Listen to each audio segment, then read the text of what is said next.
Detective. Welcome to Geek Dogs and DID, where I'm going to tell you what it's like to live with dissociative identity disorder. Now, we're still a new system. We're still getting to know the ins and outs of what it is that's going on with us, how this all works. So I thought I would start by explaining to you what dissociation is and how it feels to us. Because dissociation is something that is normal and it's felt by everyone. You know, everyone dissociates. It's a normal thing. The most common example that you will find is when you're driving and you suddenly arrive at your destination and you can't quite remember how you got there. How hypnosis is called. That's the most common sign of it. Other times is when you're really, really tired and you kind of zone out. A bit like that. So you don't really remember the situation, you kind of wander off into a land, you daydream a little bit. If you wake up in the morning and you pick up the wrong thing out the fridge to put in your cereal, or you pour something in a cup and not a bowl, those are all signs of dissociation. And the difference when you have DID is that we experience that a lot, practically live our life in this kind of floaty haze.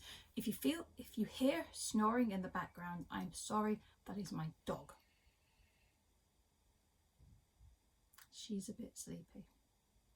Anyway, so we can be very distracted people. We are often seen as flaky and unreliable to a degree because we'll forget things and then we'll remember things and we'll suddenly kind of go, oh yeah. And if we switch, it's a very covert thing. We're a really covert system. A lot of DID systems are covert, so it's not obvious. And where another alter fronts is quite often they will pretend to be the host. They will pretend to be whoever it is that you think you're talking to. So they might suddenly be really excited or suddenly be like, oh, whoa, sorry, completely zoned out. What were we saying? They'll forget the entire conversation. So I do that admittedly a lot.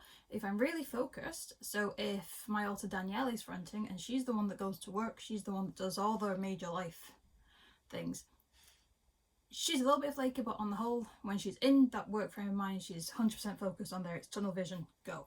Nothing else in the world exists to her except for work. And the rest of us are a bit more flaky. So when I'm dissociated, that's exactly how it feels to me. I feel like I'm in this dream-like state and I'm just watching things happen. So I have this awareness of roughly where I am and what's going on, but I'm not in control of what I'm actually doing. I'm not in control of what I'm saying.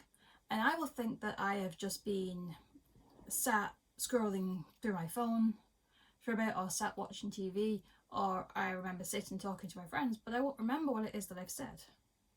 Or I'll have no awareness that I've actually moved. And next thing you know, I'm downstairs in the kitchen. Things like that happen. And I've always just put it down to being flaky or being tired or a little bit stressed. And it's something that I've never thought any more about. I've always been a daydreamer. And if you think about anyone that has DIDs, this is something that is formed in childhood. So we grow up like this. This is how we've lived. We've always done this. It's nothing new to us. We wouldn't think it was anything different. Not until it's pointed out to us, which can be, for some, it's quite early in their teen years, some a bit younger. For people like me, it's when you're an adult. I'm in my 30s. You know, you can get through a long time of your life. I know people who are in their 50s and plus that are only just finding out that they have DID. It doesn't just happen overnight, you know, it happens in your childhood. So that's the basis of what DID is there's a large amount of dissociation. That's a disconnect there. So I don't feel like myself a lot of the time.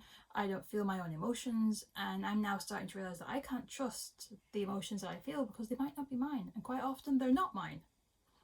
They're one of my alters. And that's a weird thing to try and come to terms with. But I'm working on it and we're getting somewhere. So this is just a little brief video about what dissociation is and how it affects us, and we're going to do some more a bit later on, more about alters and dissociation and things, but this is just a very quick one. wanted to let you know. And if you can't tell, I'm a bit dissociated right now, which is why I'm going to cut this video short. I've had a very blended day, as they called it, where you're lots of different people and I don't really know who I am right now. So I'm going to go.